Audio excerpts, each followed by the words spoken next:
오늘 말씀은 제가 그렇게 제목을 정했습니다. 좀 그래요. 빚을 갚아야 합니다. 뭐 당연하죠. 빚을 안 갚으면 뭐죠? 도둑이죠. 그렇죠? 남의 것을 훔쳐가는 것만이 아니라 빚을 갚지 않으면 범죄입니다. 여러분 혹시 빚 있으십니까? 빚 지고 계셔요?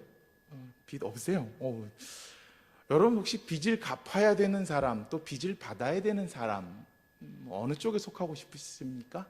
빚을 받아야 되는 사람으로 사시고 싶으십니까?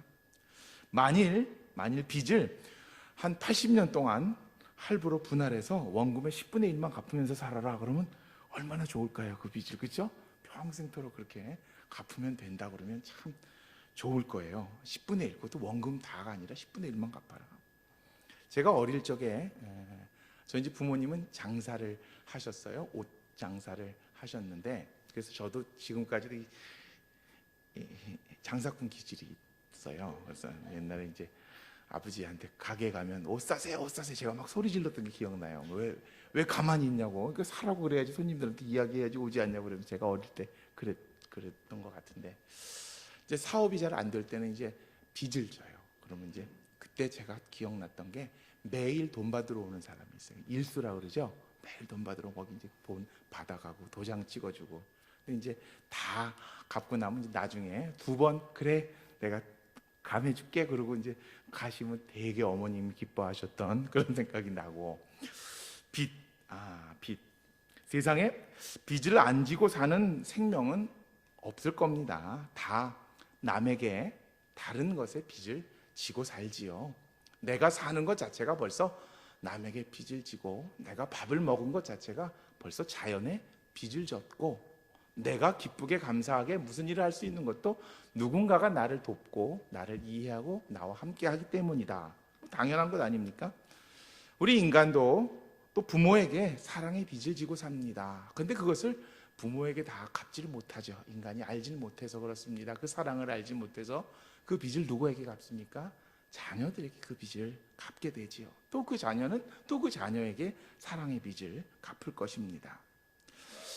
바른 삶을 사는 아마 인간이라면 그렇게 생각할 거예요. 내가 이렇게 이 나라, 이 사회에서 살고 있는 것은 국가와 사회가 나에게 생명에 어떤 도움을 주었기 때문이다. 나를 지켜주기 때문이다. 그래서 어떻게 해서라도 그 빚을 국가를 위해서 갚고 사회를 위해서 갚고 남을 위해서 갚으려고 나눔을 실천하면서 사는 사람들이죠.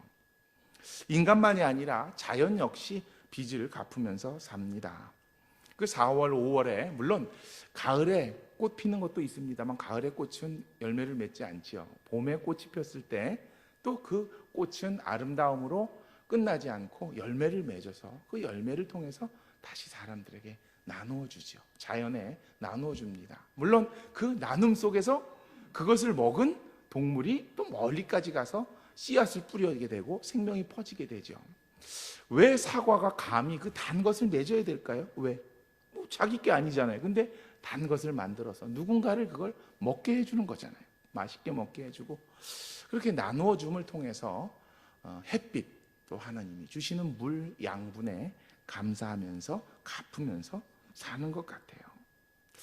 그리고 요새 이제 그 단풍 얼마나 이뻐요, 그렇죠? 아유, 단풍 놀이 안 가시고 여기서 뭐 하세요, 휴일날, 그렇죠? 우리는 근데 이제 나무들 보면 이렇게 단풍이 이쁘게 져요. 근데 왜 단풍이 이쁜가?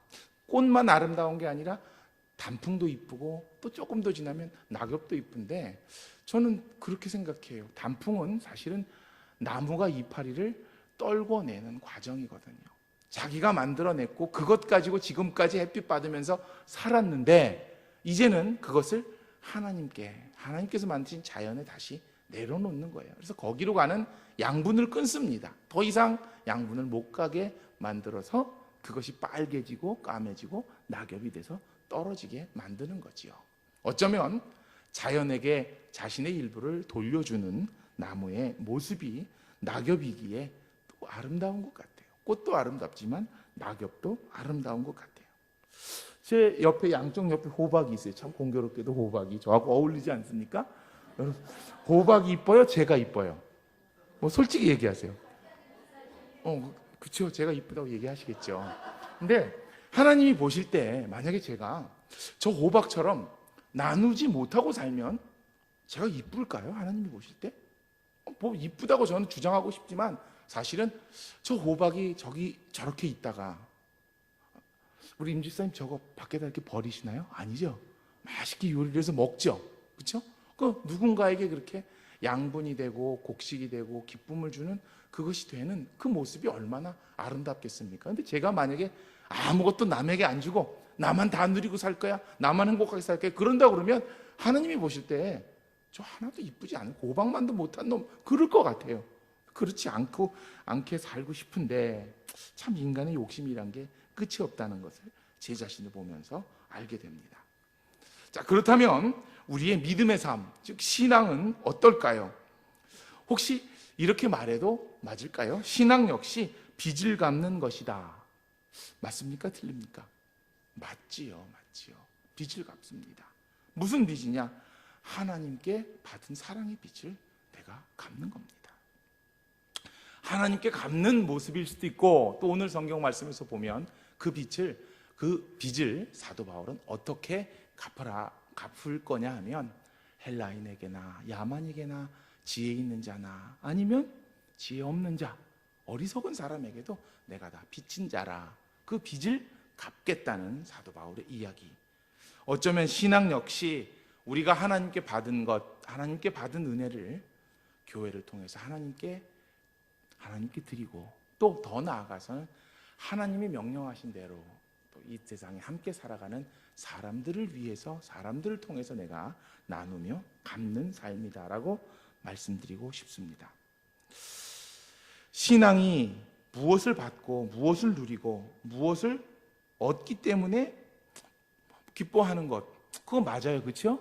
은혜 받으면 정말 기쁘잖아요. 그렇죠? 사랑받으면 정말 행복하고, 말씀을 통해 하나님의 어떤 귀한 은혜를 누리면 정말 행복하고, 그거 맞아요. 얻으면서 살고, 또 하나님이 믿는 사람들을 축복하시니까 우리 성도들 얼마나 복이 많으세요. 환한 표정 얼마나 아름답습니까? 복을 받고 행복해요. 근데 그것만이 신앙의 다냐? 사실은요, 저는 그런 생각이 들어요. 신앙은 내가 하나님께 계속 받기만 하는 게 아니라 그 빚을 갚아가는 과정이 신앙이다라는 생각이 저는 듭니다. 근데 저만 그렇게 생각하는 게 아니라 사도 바울이 그 말씀을 오늘 본문에서 해주고 계시는 겁니다. 신앙은 우리 믿음의 삶을 통해서 받기만 해서 내가 갚아야 될 빚을 늘려가는 삶이 아니라 조금씩이라도, 아니 100만 분의 1, 1000만 분의 1 헤아릴 수 없을 만큼의 작은 값어치라도 그것을 평생을 갚아가는 삶이어야 한다. 이렇게 말씀드리면 될 것 같아요. 나의 신앙은 80년이 될지 90년이 될지 장기 무이자 할부로 분한 상환하면서 하나님의 은혜를 갚아가는 삶이다. 원금의 1000만 분의 1만 갚아도 되는데, 더 행복한 것은 내가 갚으러 나올 때마다 하나님 내가 드리는 그 갚는 것보다 더 큰 것을 나에게 주신다. 그래서 얼마나 신앙이 행복해요. 받아서 행복한 게 아니라 갚을 수 있어서, 내가 빚진 것을 나눌 수 있어서, 하나님께 드릴 수 있어서 행복하다는 것이죠. 오늘은 제가 여러분 다 느끼시겠지만 이 신앙과 빚진 삶에 대한 이야기를 나누고 싶습니다. 뭐 여러 군데 성경에 그런 의미의 이야기가 나옵니다만은 특히 오늘 본문의 바울의 이야기가 저희들에게 그 의미를 잘 알게 합니다. 바울은 자신을 빚진 자, 갚을 빚이 있는 사람이라고 이야기합니다. 도대체 바울이 무슨 빚을 졌습니까? 또 그렇다면 바울은 그 빚을 누구에게 갚아야 합니까? 누구에게 빚을 졌습니까? 바울은 그것을 어떻게 갚아야 할까요? 우리는 그것을 생각해 볼 수 있는데 성경 말씀 속에서 그것을 알 수가 있습니다. 오늘 본문의 말씀 속에서 바울은 두 가지 자신의 마음을 표현하고 있는데요. 하나는 이 로마서 아닙니까? 로마에서 말씀을 쓴 게 로마서가 아니에요. 고린도에서 로마를 생각하면서, 안 가본 로마, 거기에 있는 로마 교인들, 그리고 거기에는 어떤 사람들이 있어요? 자신을 죽일 로마 사람들. 자신이 목이 잘려 죽게 되는데 자신을 죽고 이제 선교의 사명을 마무리할 자신의 묘지가 될 텐데, 근데 그 로마를 바라보면서 생각하면서 나는 로마가 너무 좋다, 로마를 사랑한다. 여러분에게 축복이 있으라라는 그런 이야기를 고린도에서 편지를 쓰고 있는 거예요. 로마에 가고 싶은 자신의 마음을 표현합니다. 왜 가고 싶을까요? 왜 가고 싶을까요? 또 하나는요, 그 뒷부분 이제 16절, 17절에 나옵니다만은 복음을 자신이 들고 가면서 굉장히 당당합니다. 너무 행복해합니다. 너무 자신이 있습니다. 사실 바울이 하루하루를 걱정해야 되는 정말 아무것도 없는 순례자의 삶을 사는데 복음을 내가 마음에 담고 입에 담고 삶에 담고 꿈에 담고 자신의 삶 속에 그 복음을 전하기 위해 가는 거니까 얼마나 행복했든지 이따가도 함께 읽겠습니다만 오늘 17절 말씀을 살펴보면 나는 복음이 부끄럽지 않다. 이 복음은 능력이다. 하나님의 은혜다. 모든 사람에게 주시는, 그리고 복음에는 하나님의 의가 나타난다. 믿음으로 말미암아 살 수 있는 힘이 여기 있다라고 사도 바울은 이야기합니다. 이 두 가지 바울이 로마를 가고 싶어하는 이유와 또 이 복음을 왜 당당하게 생각할 수 있을까? 오늘 본문의 말씀 속에서 저희들이 함께 바울의 마음을 새겨보시기를 소망합니다. 저는 이 바울의 마음이 아마 우리가 교회를 생각하고 또 교회를 그리워하고 교회를 사랑하고 또 하나님의 사도를 통해서 저희들에게 주어지는 말씀을 사모하고 또 앞으로 우리를 이끌어 가실 하나님의 섭리를 또 저희들이 사모하는 삶이라고 생각합니다. 바울이 왜 로마에 가고 싶어 할까요? 아마 저 같으면 로마에 가고 싶은 이유가 가면 이탈리아 스파게티를 먹을 수 있을 것 같아서 그렇게 생각하겠죠. 로마 가면 평생 처음 보는 걸 내가 볼 수 있을 것 같아서, 또 로마에 가면 아름다운 자연 경관과 그 3,000년 이상의 무한 그 역사적 유적과 그런 것들을 볼 수 있으니까. 근데 사도 바울은 이야기가 좀 달라요. 거기에 음식 먹으러 가는 것도 아닙니다. 로마에 가면 부귀와 영화가 기다리는 것도 아닙니다. 로마에 가면 바울이 사모했던 여인이 있었던 것도 아닙니다. 근데 로마에 왜 갑니까? 오늘 말씀 속에서 사도 바울은 로마로 가야 하는 이유가 바로 이 빚을 갚아야 했기 때문이라고 저희들은 깨달을 수 있습니다. 오늘 말씀 14절과 15절 말씀을 우리 다 같이 함께 읽어보겠습니다. 14절과 15절 말씀입니다. 함께 읽습니다. 시작. 헬라인이나 야만인이나 지혜 있는 자나 어리석은 자에게 다 내가 빚진 자라. 그러므로 나는 할 수 있는 대로 로마에 있는 너희에게도 복음 전하기를 원하노라. 아멘. 바울이 로마에 가고 싶은 이유는요, 참 유치하게 저처럼 인간의 마음이 먹을 거, 욕심, 명예, 부귀가 있어서가 아니라 복음을 전하기 위해서. 왜 복음을 전해요?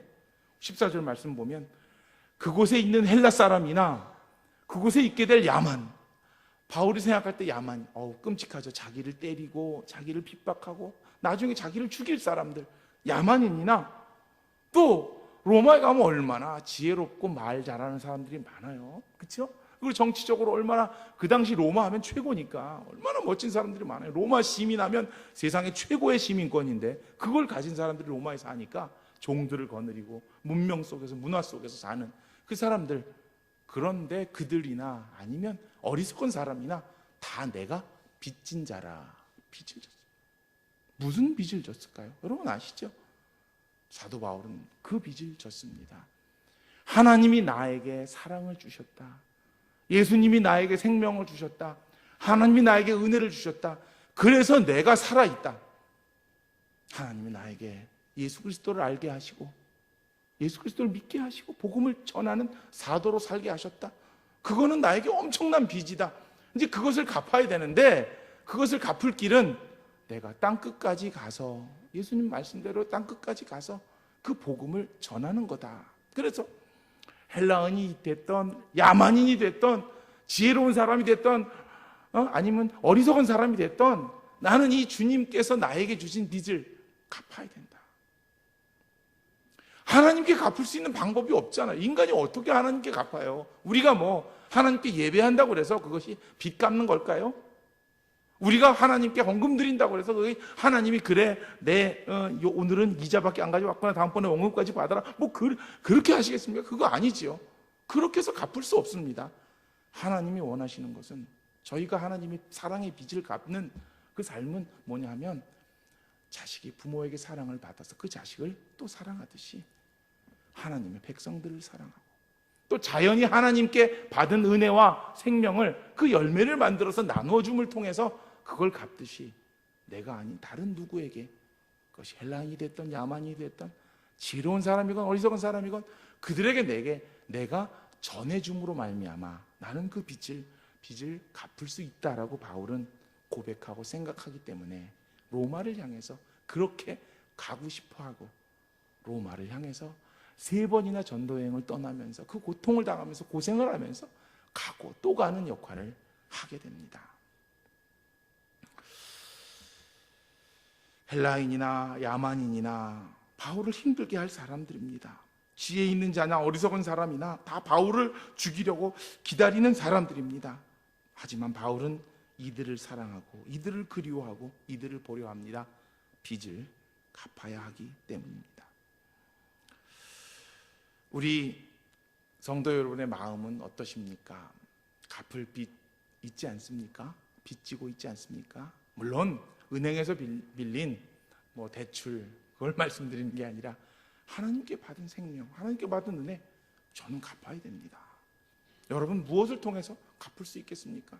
저는 목회자로서 설교 준비하고 설교 나누고 성도님들에게 하나님의 말씀을 가감없이 증거해야 되고 하나님의 진정한 마음을 저는 정말 말도 어둡고 여러 가지 부족하지만 정성을 다해서 전해야 되고 그것을 들어주시는 분이 있고 또 안 들어주시는 분이 있고 그렇죠?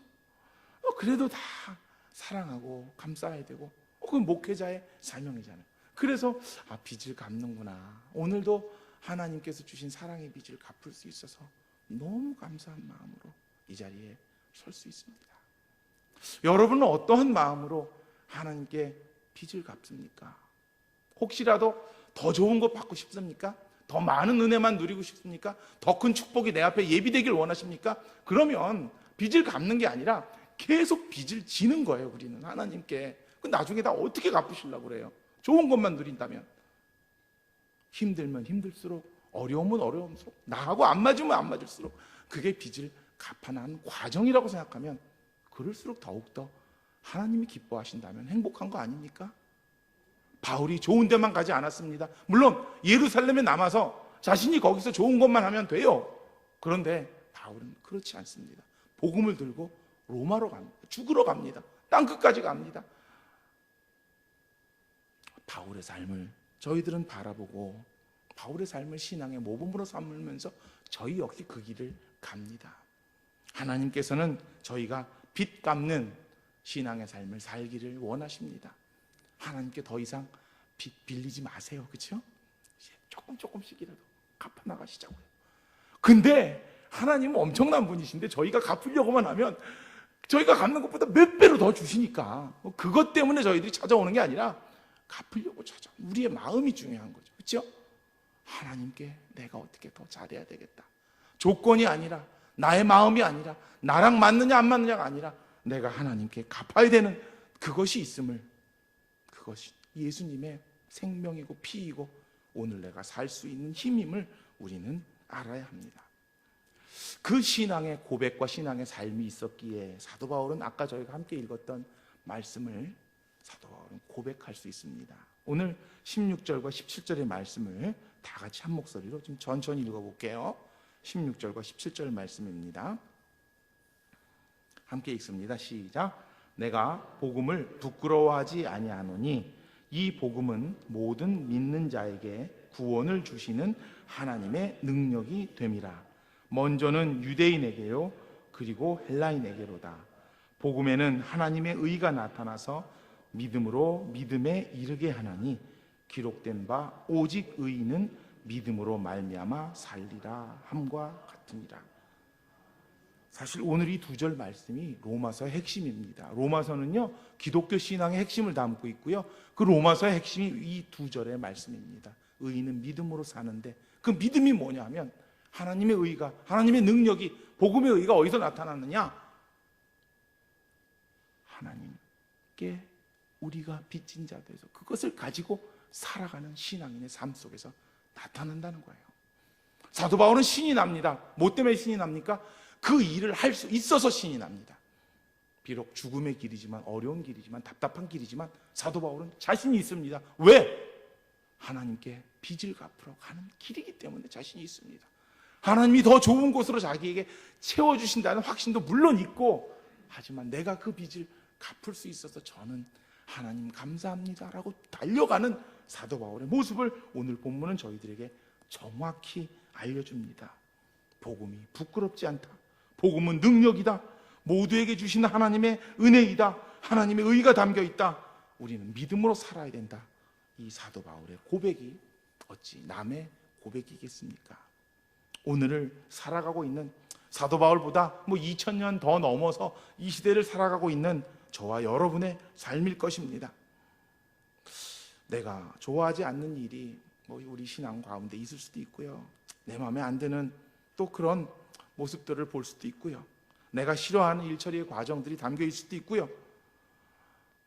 우리 교회만이 아니라 우리 신앙의 모든 과정들을 살펴보면, 그런데 이것이 사도 바울처럼 하나님의 빛을 저희들이 갚아가는 과정이라면, 그리고 성도를 사랑하고 성도를 위해 기도하고 성도를 위해 헌신하는 목회자의 삶이 비록 험하고 힘든 고난의 길이라도 그것이 하나님께 받은 은혜와 빚을 갚아가는 삶이라고 하면 그것만큼 당당하고 떳떳하고 기쁘고 생명 있고 신나는 길이 무엇이 있겠습니까?